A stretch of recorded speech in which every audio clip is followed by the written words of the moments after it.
সিলেটের শীতের আমেজে উত্তাপ ছড়াতে শুরু করেছে এনসিএল টি-20। ৮ দলের টুর্নামেন্টে আজ জার্সি উন্মোচন করা হয়েছে। এই টুর্নামেন্ট দিয়ে ৭ মাস পর ক্রিকেটে ফিরছেন তামিম ইকবাল, খেলবেন চট্টগ্রামের হয়ে।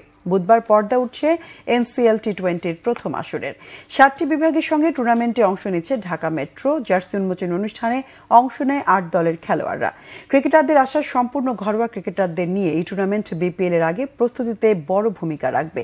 টি-20-তে আন্তর্জাতিক অঙ্গনে পারফর্ম করতে সাহায্য করবে এই টুর্নামেন্ট। আসলে ক্রিকেটাররা নিজ নিজ বিভাগের পক্ষে খেলবে বলে দাবি বিসিবির। যদিও বিভাগ থাকলেও বিসিবির কাঠামোয় নেই ময়মনসিংহ, তাই এই বিভাগের ক্রিকেটাররা অংশ নেবে অন্য বিভাগের হয়ে। এবার অনেক ক্রিকেটারই নিজ অঞ্চলে জায়গা না থাকায় খেলবে অন্য বিভাগের হয়ে। না, আমারটা কি নাম্বারিং করছেন আপনি? তার মানে আমি হ্যাঁ 10-এ 10 আমরা চেষ্টা করব যে মাঠে কতটুকু ভালো খেলা যায়, যত ভুল ত্রুটি কম করে মাঠে এফোর্টটা দেওয়া যায়।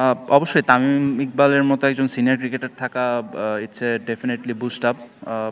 উনিও চাইবেন যে উনি যেন ওনার বেস্টটা দিতে পারে এবং ওনার প্রিপারেশনটা যেন ঠিক মতো হয়। খুবই একটা ভালো একটা প্ল্যাটফর্ম নিজেকে মেলে ধরার। সিনিয়র জুনিয়র দিয়ে ভালো একটা কম্বিনেশন। তো আমার কাছে মনে হয় যে আমার টিমের বোলিং এটা খুবই ভালো।